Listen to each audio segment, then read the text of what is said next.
encore 1713 emplois qui sautent chez Goodyear.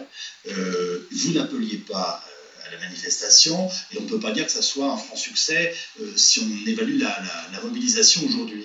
Est-ce que vous pensez qu'il peut y avoir une indécence éventuelle à aller manifester quand dans le privé on est aussi frappé par la crise et par les plans sociaux? Écoutez, les fonctionnaires ne vivent pas hors du temps et de l'espace.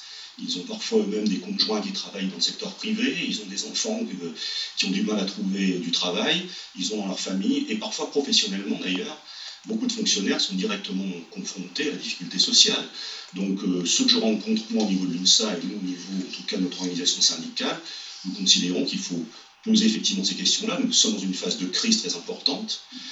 Ça ne veut pas dire pour autant que la question de la façon dont on travaille, la façon dont on est traité et rémunéré doivent être négligées. Donc il faut proportionner les choses, établir des hiérarchies, et puis quand même ne pas oublier un aspect, c'est que sur la question de l'emploi par exemple, l'emploi public, c'est près de 20% de l'emploi salarié en France. Et dans certaines régions, moi je me déplace beaucoup, je fais beaucoup de visites de terrain, c'est devenu maintenant la principale source d'emploi.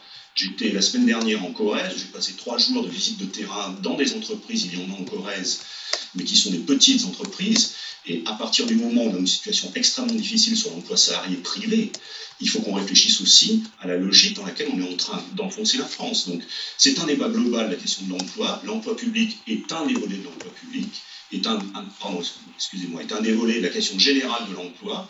Il faut peser l'ensemble, et moi je me bats pour une appropriation globale de cette question, sans oublier quand même les services rendus par la fonction publique. La fonction publique, ça coûte, mais ça rapporte aussi. Alors avant de donner la parole à nos autres invités, premier reportage dans cette